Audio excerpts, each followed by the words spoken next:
RC Shah boys હાઈસ્કૂલમાં cyber crime અને social મીડિયાના ઉપયોગ અંગે વિદ્યાર્થીઓને જાગૃત કરાયા. માર્ગદર્શન સેમિનાર વિદ્યાર્થીઓ માટે અત્યંત લાભદાયી સાબિત થયું. બોટાદ જિલ્લામાં સાયબર ક્રાઇમ અને સોશિયલ મીડિયા અંગે વધતી જતી જરૂરિયાતને ધ્યાનમાં રાખીને શ્રીમતી આરસી શાહ બોયઝ હાઈસ્કૂલમાં માર્ગદર્શન કાર્યક્રમનું આયોજન કરવામાં આવ્યું હતું.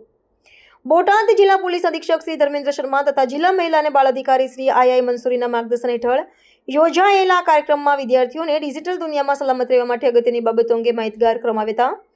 આ કાર્યક્રમમાં ખાસ કરીને સોશિયલ મીડિયા દ્વારા આવતા શંકાસ્પદ આમંત્રણો, મેસેજીસ અથવા લિંક્સને અવગણવાની સલાહ આપવામાં આવી. વોટ્સએપ, ઇન્સ્ટાગ્રામ, ફેસબુક જેવી એપ્લિકેશનમાં 2 સ્ટેપ વેરિફિકેશન ઓન રાખવાની મહત્વની માહિતી આપવામાં આવી, જેથી કોઈ પણ પ્રકારની હેકિંગ અથવા અનધિકૃત એક્સેસથી એકાઉન્ટ સુરક્ષિત રહે. ઓનલાઈન છેતરપિંડી કે સાયબર ક્રાઇમની કોઈ પણ ઘટના બને તો તાત્કાલિક મદદ માટે સાયબર ક્રાઇમ હેલ્પલાઇન 1930નો સંપર્ક કરવા માર્ગદર્શન આપવામાં આવ્યું હતું. સાથે જ પોક્સો અધિનિયમ વિશે સંક્ષિપ્ત પરંતુ મહત્વપૂર્ણ માહિતી આપીને બાળકો તથા કિશોરોને કાનૂની સુરક્ષા કેવી રીતે મળે છે તેની સમજણ અપાઈ હતી.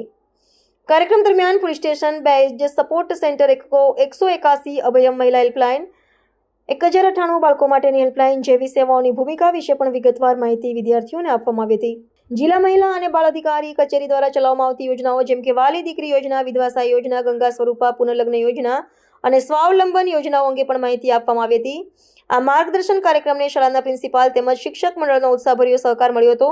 અંતે શાળાના આચાર્ય શ્રી કે પરમારની આભાર વિધિ સાથે કાર્યક્રમનું સમાપન કરવામાં આવ્યું હતું.